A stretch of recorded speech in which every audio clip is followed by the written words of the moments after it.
So hello everyone, this is Varsha and welcome back to mastermind.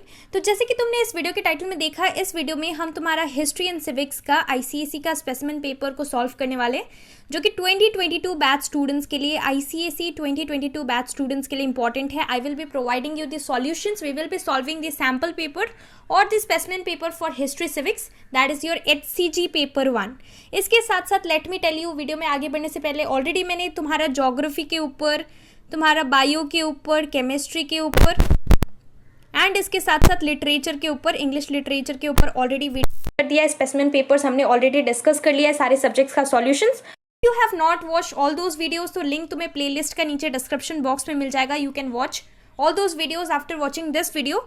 इस video में हम तुम्हारा हिस्ट्री सिविक्स का स्पेसिमेन पेपर्स का सॉल्यूशंस डिस्कस करने वाले हैं। We will be solving the specimen paper. Specimen paper solve करना बहुत ज़्यादा इंपॉर्टेंट है, because you will get an idea कि किस टाइप का क्वेश्चंस तुम्हें हिस्ट्री सिविक्स में मिलने वाला है। सो मैक्सिमम मार्क्स 40 है, यानी कि 40 मार्क्स का तुम्हारा ये जो क्वेश्चन पेपर है, this is their time. All of you know, inclusive of reading time, that means you will not get any extra time for reading the question paper. All questions are compulsory, that means तुम्हें सारा questions करना है, there are no choices. So let's begin with the questions. तो तुम्हारा यहाँ पर questions 3 parts में divided है. This is your part 1. तो part 1 will comprise of 20 marks. 20 marks का part 1 का question है. Question 1 is, if the strength of the house is 350 members, the quorum will be. अगर तुमने सिविक्स पढ़ा है तो यहाँ पर तुम्हारा कोरम मतलब क्या होता है? कोरम 10% होता है, दैट मीन्स 1/10 होता है। सो यहाँ पर तुम्हारा 1/10 क्या होगा? 350 मेंबर्स का। If you do so this is going to give you 35। So option 4 is the correct option. इसका 10% होगा 35, that is 35 members.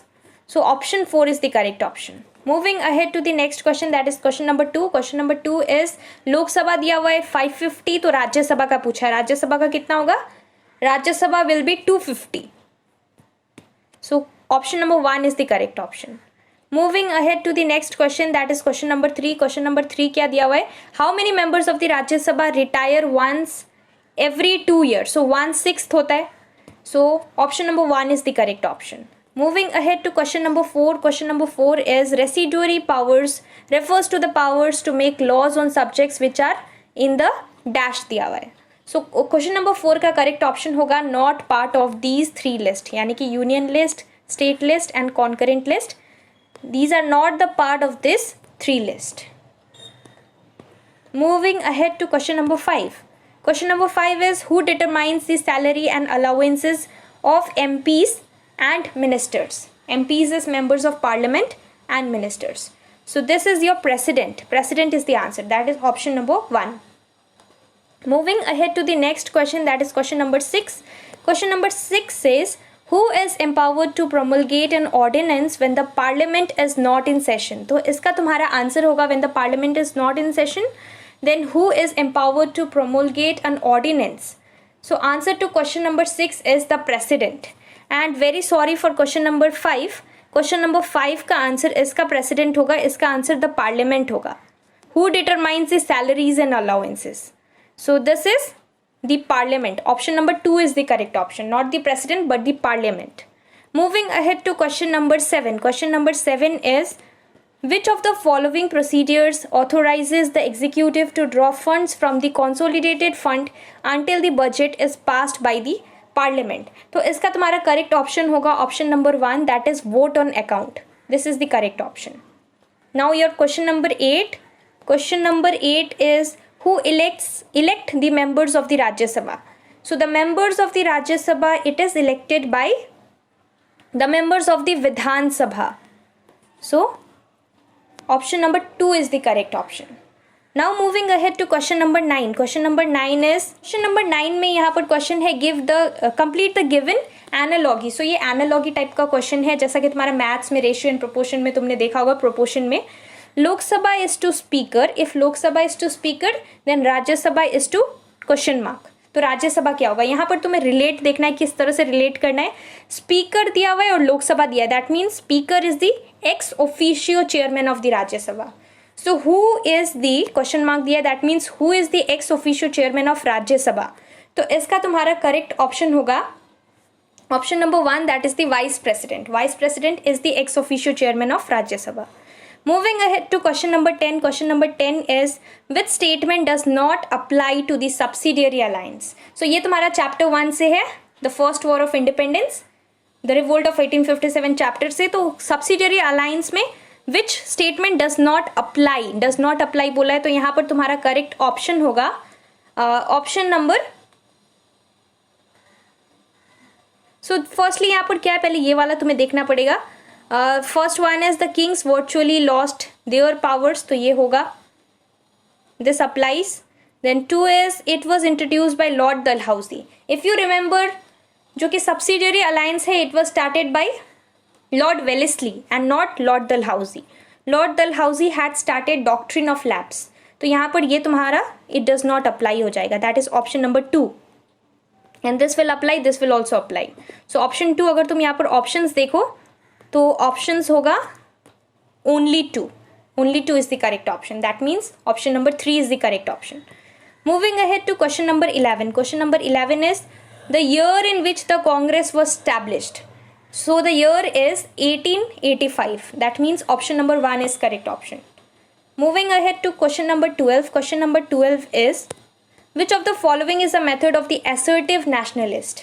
So first one is Swadeshi, second is boycott, third is passive resistance, and fourth one is revivalism. So यहाँ पर तुम देख सकते हो ये सारा चीज़ जो भी दिया हुआ है, assertive nationalism, all the methods are there included in assertive nationalists. So तुम्हारा correct option all of the above होना चाहिए. So option number 4 is the correct option. Now we are moving ahead to question number 13. Question number 13 is complete the given analogy. So again analogy type का question है जो कि हमने पहले discuss किया था क्वेश्चन नंबर 9 में. Similar question is there. यहाँ पर Simon Commission is to civil disobedient movement दिया है. So Cripps mission is to क्या होना चाहिए?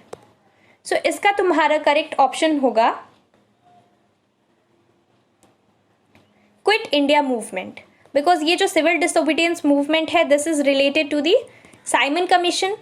तुमने पढ़ा होगा महात्मा गांधी चैप्टर का. सो यहाँ पर क्रिप्स मिशन का पूछा है. So Cripps mission is to it will be Quit India Movement. So Quit India Movement you need to search the options. Okay, so option number 3 is the correct option, that is Quit India Movement. Now moving ahead to question number 14. Question number 14 is the supreme commander of the Indian National Army. Who is the supreme commander? So option number 1 is the correct option, that is Subhash Chandra Bose. Now we are moving ahead to question number 15. Question number 15 का क्या question दिया है?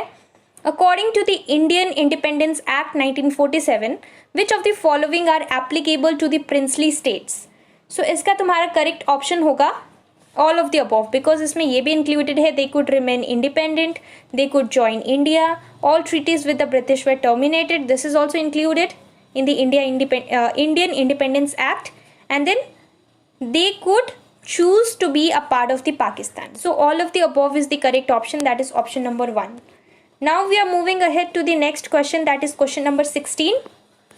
Question number 16 is unity, faith, sacrifice was the motto of the forward bloc. So replace the underlined word to the correct statement. So you need to replace the underline. तो यहाँ पर तुम देख सकते हो underline नहीं है, this should be underlined. Unity, faith, sacrifice, it was the motto of the forward bloc. So you need to replace the underlined word to the statement. So instead of forward bloc यहाँ पर क्या होना चाहिए वो तुम्हें options में से देखना है and you need to choose it. So answer to question number 16 will be Indian National Army. So option number 2 is the correct option. Now we are moving ahead to question number 17. Question number 17 is Dash was denied pension under the doctrine of lapse. So who is this? He is Nana Sahib. Nana Sahib is the answer. So option number 4. Now we are moving ahead to question number 18. Question number 18 का question क्या है? Again तुम्हारा first war of independence chapter से है. So the General Service Enlistment Act implies that soldiers. ये वाला question को हमने लास्ट वीडियो में मैंने एक वीडियो अपलोड किया था हिस्ट्री सिविक्स का इंपॉर्टेंट क्वेश्चंस फ्रॉम चैप्टर 1. तो उसमें भी ये क्वेश्चंस मैंने डिस्कस किया था. तो इसका आंसर होगा would have to travel overseas to fight. So General Service Enlistment Act इसके अंदर क्या आता है? If you have studied this, so the Indian soldiers they were forced to cross overseas. So this is the correct option, that is option number 2. Question number 19 is Mahatma Gandhi signed a pact with dash. So with whom did he sign a pact to end the civil disobedience movement? So Lord Irwin is the answer. So option number 2, Lord Irwin. Moving ahead to question number 20. Question number 20 is the nationalist felt Bengal was partitioned.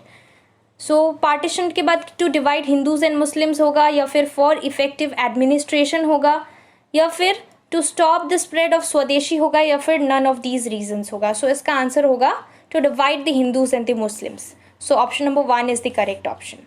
Now we are moving ahead to question number 21, that is your part 2. यहाँ से part 2 start हो रहा है. 20 questions part 1 में included था. 21 में अब तुम देख सकते हो यहाँ पर एक मेजर चेंज क्या है. यहाँ पर 2 मार्क्स का क्वेश्चन है. That means 1 question is comprising of 2 marks. That means यहाँ पर तुम्हारा जबकि तुम ऑप्शन सेलेक्ट करोगे, since this is of 2 marks, यहाँ पर क्लियरली मेंशन नहीं है क्वेश्चन पेपर में, लेकिन यहाँ पर तुम्हें 2 ऑप्शंस करेक्ट है. सो 2 ऑप्शंस सेलेक्ट करना है out of these 4. Keep this thing in mind. ऐसा बोर्ड्स में भी तुम्हें मिल सकता है. Don't get confused. अगर 2 मार्क्स का है, तुम्हें 2 राइट लग रहा हो, लेकिन तुम एक ही राइट करोगे, ऐसा नहीं होगा. यहाँ पर 2 ऑप्शंस तुम्हें सेलेक्ट करना पड़ेगा. So question number 21 is when can the parliament not legislate on subjects included in the state list. So इसका तुम्हारा करेक्ट ऑप्शन 2 आएगा. 1 is when the state is ruled by a coalition, and second answer is option number 3, when the Lok Sabha passes a resolution by 2/3 majority. So 2 options correct होगा. Now we are moving ahead to question number 22. Question number 22 क्या दिया हुआ है? Which of these are not exclusive powers of Lok Sabha? So Lok Sabha का 2 exclusive power जो नहीं है उसको तुम्हें बताना है. So first का it can introduce a money bill. Definitely this is an exclusive power of Lok Sabha that it can introduce money bills. Money bills it cannot be originated in the Rajya Sabha. So you must be knowing this. Second is it can pass an ordinary bill. So this one is not an exclusive power. It does not come under exclusive power. तो ये तुम्हारा option 2 correct आएगा. लेकिन यहाँ पर 2 marks का है. That means 2 options you need to choose. So एक तुम्हारा option number 2 हो गया. It can pass an ordinary bill. And second one is option number 4. That is it can amend the constitution. It can make changes in the constitution. So this is the option. Now question number 23. Question number 23 क्या दिया हुआ है? Which of these are legislative powers of the parliament? So legislative parliament 2 तुम्हें select करना पड़ेगा, since this is of 2 marks again, and you need to see the options also. You will feel like 2 options are correct because exactly you need to choose 2 options. So question number 23 का तुम्हारा first क्या होगा? Legislative powers of parliament, making laws on subjects in the union list. This is a legislative power. This is of the parliament. And the second one is option number 2, that is approving ordinances. So these 2 are the correct options. Now we are moving ahead to question number 24. Question number 24 क्या दिया हुआ है? From the given list, identify the aims of the Muslim League. So 2 aims तुम्हें select करना पड़ेगा. 2 marks का है. 2 aims of Muslim League. So Muslim League का तुम्हारा first aim क्या है? Option number 2, to protect and advance the political rights of the Muslims. And option number 4, that is to prevent hostilities between Muslims and other communities. So 2 and 4 is the correct option. Now we are moving ahead to question number 25. Question number 25 में क्या दिया हुआ है? Identify the clauses of the Rowlatt Act. So what are the clauses? So इसका तुम्हारा correct option है restrictions on the movement of people. That is option number 1, and option number 2, that is suspension of the habeas corpus writ. So these are the 2 options. Now we are moving ahead to question number 26. Question number 26 में क्या दिया हुआ है? यहाँ पर match the following है. तो question number 26 में क्या दिया हुआ है? Choose the correct options to make to match the following. तो match the following type question है. यहाँ पर तुम्हें match करना पड़ेगा. 4 questions are there. So first तुम्हारा ज्योतिबा फुले है. इसका तुम्हारा होगा सत्य शोधक समाज. तो A होगा ये वाला. B is Raja Ram Mohan Roy. So इसका तुम्हारा 3 होगा ब्रह्मो समाज. So B is here. C का सुभाष चंद्र बोस. तो ये ऑब्वियसली तुम्हारा फॉरवर्ड ब्लॉक आएगा. सो ये वाला C हो गया. और AOU ये INC का हो गया, Indian national Congress. So now तुम्हें करेक्ट ऑप्शन सेलेक्ट करना है. तो A का तुम्हारा करेक्ट है, A का 4. सो A का 4 इसमें दिख रहा है नंबर D में, 1 का 4. फिर 2 का तुम्हारा राजा राम मोहन रॉय, इसका तुम्हारा 2 का B is here, so Brahmo Samaj 3 का आ रहा है। तो तुम्हारा option number D is the correct option for this question number 26। Now we are moving ahead to question number 27। So this is the last question I guess. तो यहाँ पर question number 27 में तुम्हें एक पैराग्राफ दिया हुआ है, you can read this. This is regarding the Chauri Chaura incident, जो कि तुम्हारा महात्मा गांधी चैप्टर का चौरी चौरा इंसिडेंट है। Now we are moving ahead, तुम रीड कर सकते हो ये वाला passage. So option question number A क्या दिया हुआ है, where did this incident take place. So it took place in the Chauri Chaura, so this is the option number 2 is the correct option, this one. Now we are moving ahead to the next question, that is B. B क्या दिया हुआ है, which movement did Gandhi ji withdraw because of this incident. तो इसका तुम्हारा civil disobedience movement होगा, sorry this is non cooperation movement, so option number 1 is the correct option. Question number C, question number C में क्या दिया हुआ है, क्वेश्चन नंबर सी में दिया हुआ है identify any 2 impacts of the movement that was suspended due to this event. तो 2 मार्क्स का है और यहाँ पर क्वेश्चन में क्लियरली मेंशन्ड है 2 इम्पैक्ट्स, सो 2 चूज करना पड़ेगा। फर्स्ट वाला होगा instilled confidence in people, and जो कि तुम्हारा दूसरा होगा that will be option number 3 promoted social reforms. So 1 and 3 is correct. Now we are moving ahead to the last question. Sorry, this is the last question. वो वाला last नहीं था, ये वाला लास्ट क्वेश्चन है। क्वेश्चन नंबर 28 में तुम्हें एक पिक्चर दिख रहा है। मैंने तुम्हें बहुत बार बोला है कि तुम्हें picture based questions definitely history civics से मिलेगा। तो ये तुम्हारा हिस्ट्री का पार्ट है। यहाँ पर तुम देख सकते हो पिक में Mahatma Gandhi is there and he is sitting and talking with Lord Mountbatten. He is Lord Mountbatten. So you must be asked in the next question ki who is this person sitting with Mahatma Gandhi. So question number A is identify the man with Mahatma. So as I said, you got the same question. तो इसका answer होगा option number 1, that is Lord Mountbatten. Now we are moving ahead to B. So B का question है he was deputed to India for the following reasons. So why was he deputed to India? So you need to give the reason. You need to choose the correct option. So इसका answer होगा option number 3 for peaceful transfer of power. So option number 3 is the correct option. Now question number C में क्या दिया हुआ है? Identify from the list 2 proposals of the plan formulated by him. So 2 marks का है और यहाँ पर तुम क्वेश्चन में क्लियरली रीड कर सकते हो 2 proposals.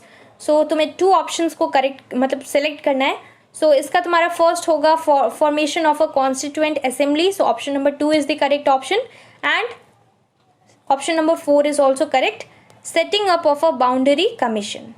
So these are the 2 options 2 and 4। तो इस वीडियो में हमने तुम्हारा हिस्ट्री एंड सिविक्स का सारा क्वेश्चंस डिस्कस किया, जो क्वेश्चंस तुम्हारा सैम्पल पेपर्स में दिया हुआ है, एंड इसके साथ साथ यहाँ पर तुम्हारा जितना भी क्वेश्चंस है you need to go through all these types of questions. Similar question you will be getting in your board examinations also, and also go through the picture questions as well. जब भी तुम पढ़ रहे हो picture पर भी ध्यान देखना, मतलब पिक्चर को भी देखना।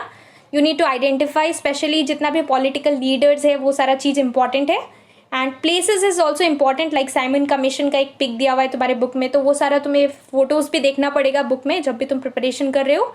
So that's all for this video. इसके साथ साथ अगर तुम्हारा कोई भी डाउट्स है तो तुम मुझे डेफिनेटली नीचे कमेंट सेक्शन में पूछ सकते हो। Thank you so much for watching.